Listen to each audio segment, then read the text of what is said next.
చంద్రబాబు నాయుడు గారికి Oscar award ఇవ్వచ్చండి.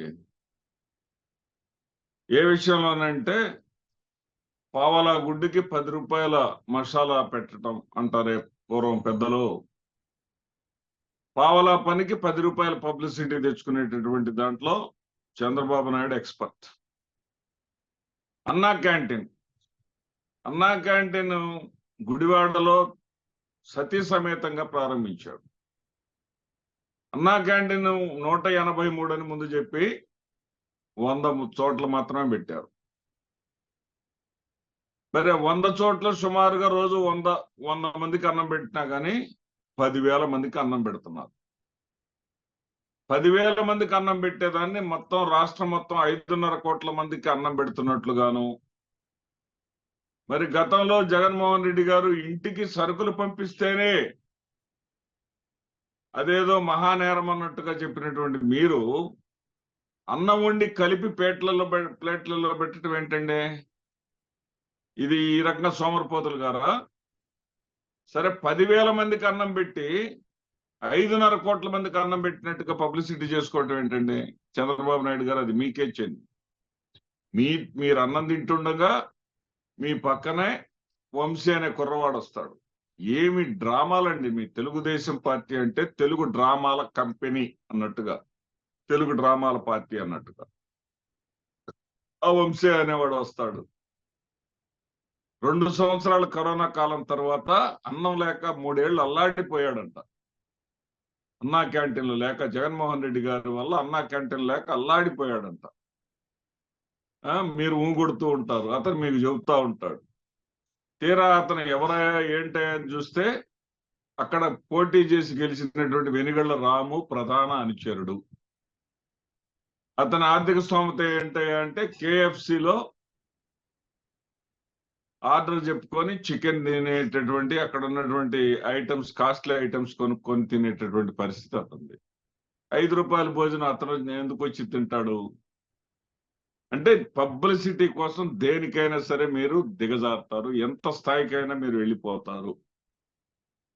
ఇక రెండో విషయం, జగన్మోహన్ రెడ్డి గారు చేసేటటువంటి ప్రతి పనిని కూడా భూతత్వంలో చూపించటం, దానిలో ఉన్నటువంటి పాజిటివ్ కోణాన్ని కాకుండా నెగటివ్ ఏదో జరిగిపోతుందని చెప్పటం, బలమైనటువంటి మీడియాను అడ్డు పెట్టుకొని మీరు చేసుకుంటూ వచ్చారు. 5 ఏళ్ల పాటు కూడా జగన్మోహన్ రెడ్డి గారు ఏ పని చేయబోయినా కోర్టుల ద్వారా ప్రయోజన వ్యాజ్యాలు వేయిస్తూ, అడుగడుగున అడ్డుపడుతూ, ఆఖరికి స్థానిక సంస్థల ఎన్నికలకు కూడా మీకు సంబంధించినటువంటి వ్యక్తిని నిమ్మగడ్డ రమేష్ కుమార్ని అడ్డం పెట్టుకొని వాటిని కూడా సజావుగా జరగనీయకుండా, వాటిని కూడా వాయిదాల మీద వాయిదాలు వేపిస్తూ మీ ఇష్టం వచ్చినట్టు ప్రజాస్వామ్యాన్ని ఖూనీ చేశారు. ప్రజల్ని ఎంత ఇబ్బందులు పెట్టాలో అన్ని ఇబ్బందులు ప్రజలు పెట్టారు.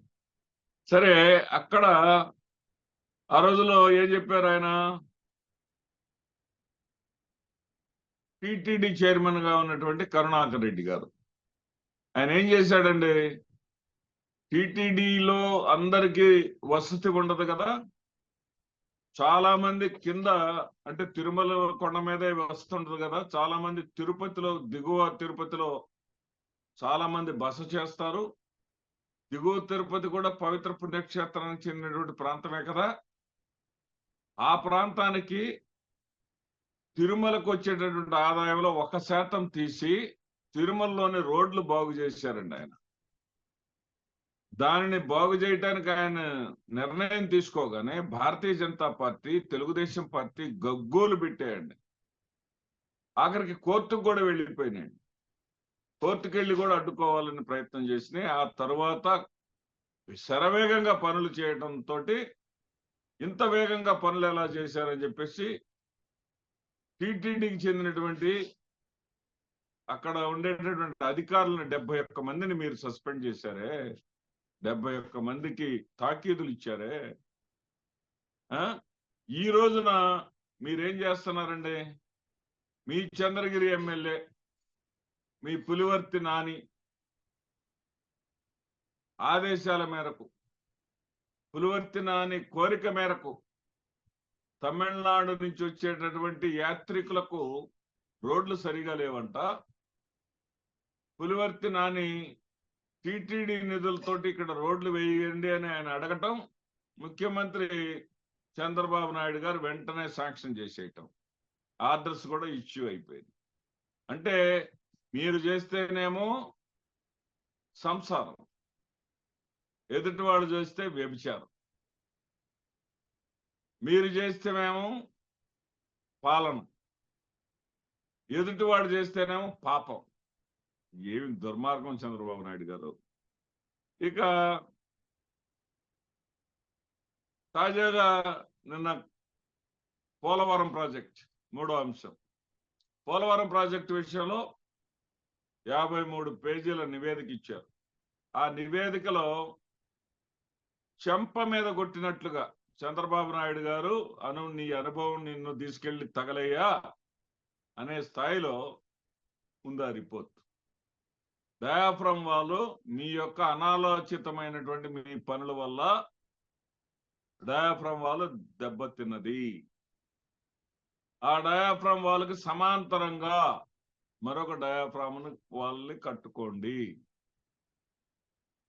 అదేవిధంగా ఎగువ దిగువ కాపర్ డ్యాముల్ని ఆసరాగా చేసుకొని మధ్యలో కట్టండి. అసలు మీరు కట్టవలసింది ఎగువ దిగువ కాపర్ డ్యాములు పూర్తయిన తర్వాత కట్టాల.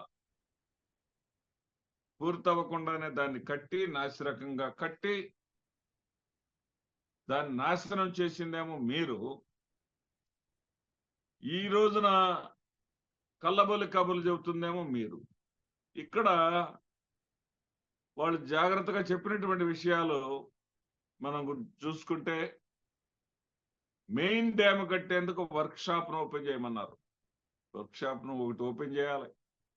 అదేవిధంగా ఓల్డ్ మెథడాలజీలోనే గతంలో ఏ విధంగానే కట్టారో అదే విధంగా ఇప్పుడు కూడా కాపర్ డ్యామ్, కాపర్ డ్యాములు ఎగువ దిగువ కాపర్ డ్యాములు ఉన్నాయి కాబట్టి మీరు ఇప్పుడు అదే మెథడాలజీలో కట్టుకోవచ్చు, ఇబ్బంది ఏమీ లేదు అని చెప్పారు. అంటే మీరు అప్పుడు ఇబ్బందిగా ఉన్నటువంటి తరుణంలో కట్టింది నిజమనేది అర్థమైపోయింది. అదేవిధంగా క్వాలిటీ కంట్రోల్ ల్యాబ్ ఒకటి పెట్టమన్నారు. ఇక మీదే ఆలస్యం అండి. అభివృద్ధికి చిరునామా అని చెప్తారు కదా మీరు. అభివృద్ధికి కేర్ ఆఫ్ అడ్రస్ నాది, చంద్రబాబు అనేటటువంటి వాడని ఉన్న చోట అభివృద్ధి జరిగిద్దని చెప్తారు కదా. మరి ఆ అంతర్జాతీయ నిపుణుల కమిటీ వచ్చేసి తేల్చేశారు, మీ తప్పు వల్ల జరిగింది. ఆ తప్పును సరి చేసుకునేటటువంటి మార్గం కూడా చెప్పారు. ఇప్పుడు అవకాశాలు చాలా స్పష్టంగా క్లారిటీగా ఉన్నాయని కూడా చెప్పారు. మరి శరవేగంగా పూర్తి చేసి పోలవరాన్ని పూర్తి చేసి ఏపీ అంటే ఏ అంటే అమరావతి, పి అంటే పోలవరం అనేది ఊరకే మాటలకే పరిమితం కాకుండా చేతల్లో చూపించేటటువంటి అవకాశం ఇప్పుడు మీకు వచ్చింది. మరి సూపర్ 6 అని చెప్పి సూపర్ చీట్ చేసినట్టుగా కాకుండా ఈ పోలవరం మీరన్న మాట ప్రకారం సత్వరం నెరవేరిస్తే మిమ్మల్ని ముఖ్యమంత్రిగా ఆంధ్రప్రదేశ్ రాష్ట్ర ప్రజలు ఆశీర్వదిస్తారు. నమస్తే.